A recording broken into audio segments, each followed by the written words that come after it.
Today we're here to discuss about what a nuclear bomb is, how it explodes, what type of chemical reactions are occurring, all that leads to the device that we know and we see, but maybe don't really understand fully what's going on inside. At least I didn't until I read a little bit more into this.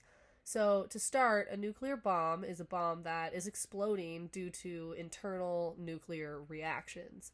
An internal nuclear reaction is essentially the breaking apart of a nucleus. We know that there's a nucleus inside every single atom, or bringing multiple nuclei together can also help create this release of large amounts of energy. In a nuclear bomb, we see this in the form of light, heat, radiation, and it really takes all forms in that way, which leads to such a destructive device that we know it as.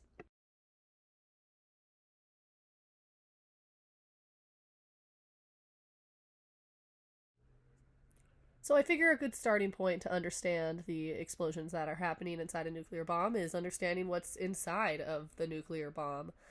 We know we need nuclear fission to occur in order for the reactions to take place, and in order for this, we need specific isotopes. The two most commonly used in a nuclear bomb are uranium 235 and plutonium 239. These were chosen by scientists originally just because they readily undergo fission. And fission is something that occurs when you have your neutron strike the nucleus of one of the isotopes. And as I mentioned earlier, having the breaking of the nucleus is what leads to the release of energy. And so that is essentially what nuclear fission is.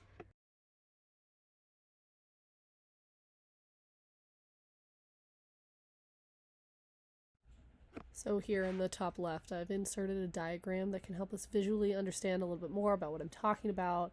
So I already explained what's going on with the nuclear fission, but we have something else here called the nuclear fusion, which is also known as kind of the secondary reaction. So a good example would be that if it was just the fission and you didn't have the fusion, the plutonium pit that we see here on the left side would essentially implode on itself. So that's why we use these secondary hydrogen gases to help boost the reaction in the center of the pit. This secondary reaction is also known as the spark plug. It's kind of layered with fission and fusion, but this creates the primary explosion that occurs within the bomb.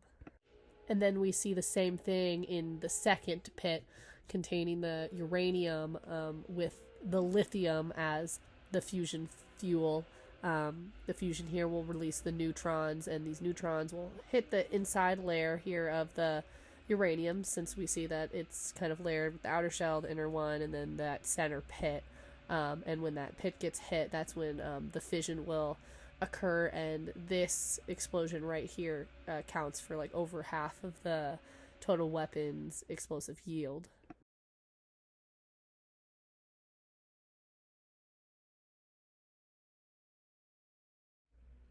So this slide here kind of just wraps up everything I mentioned about the nuclear fission that takes place, with again another diagram just to help visually understand a little bit more about the reaction that's happening inside the bomb. As I mentioned in the previous slide, we need that spark plug, those kind of secondary isotopes to involve the fuel, because what's happening inside the nuclear bomb is essentially a chain reaction. So one thing after another is what leads to the ultimate release of energy.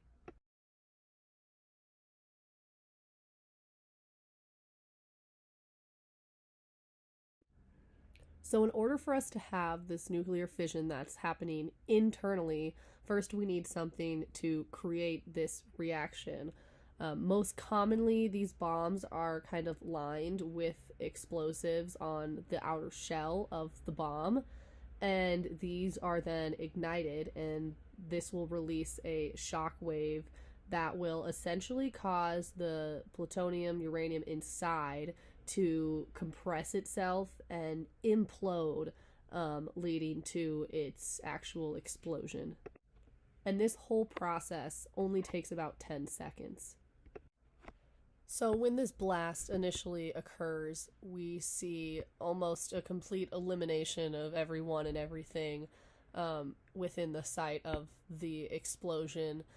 This varies from thermal radiation, extremely high temperatures, and what's called a firestorm. And again, this pretty much just vaporizes everything in close vicinity. As kind of aftermath, you will have fires covering a large area. Um, Even people that will have gone to underground shelters will likely die if they are in close vicinity as well. And then there's a ton of long term effects for those that are within the outer ring of the area, from cancer to radiation sickness. Most of them will experience these long term consequences. It can also damage your genetic material, which I think is pretty crazy. You know, we heard about all of these explosions in places like Japan and Russia back in the 1940s up until about the 1980s, 1990s. And scientists have estimated that about 2.4 million people around the world will eventually die specifically from cancers caused by radiation exposure, doing all of these tests that were conducted back during these times.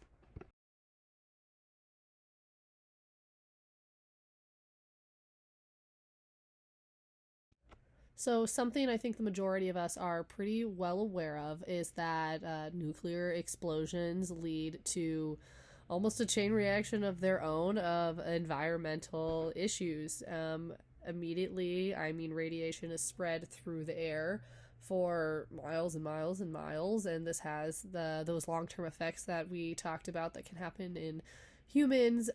This is because of the different types of um, radiation that are emitted. And so we have alpha, beta, and gamma particles that are spread. And alpha and beta are really only going to affect the people that are in a much closer area, but these gamma rays can be spread for miles. And these are the type of radiation that causes those long-term effects like the cancer and the genetic mutation, and it's much much harder for people to avoid coming in contact with this during a nuclear explosion.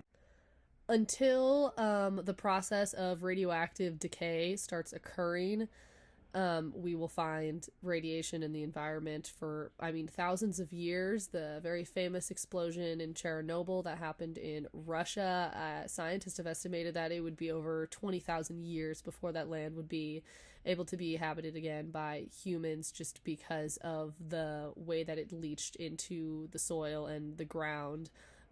It's contaminated just for thousands of years.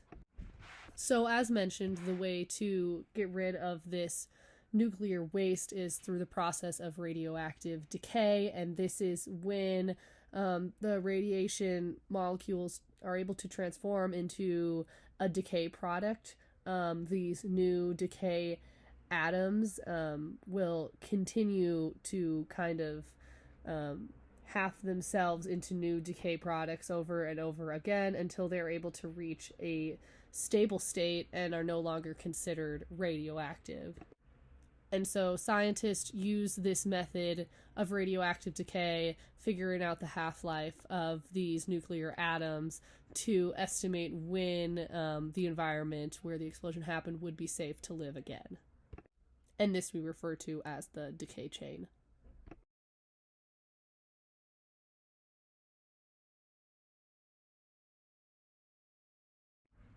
And then these are just some of the sources I used to help understand a little bit more about nuclear explosion. I hope you, like me, were able to get something out of this presentation. Thank you so much for watching.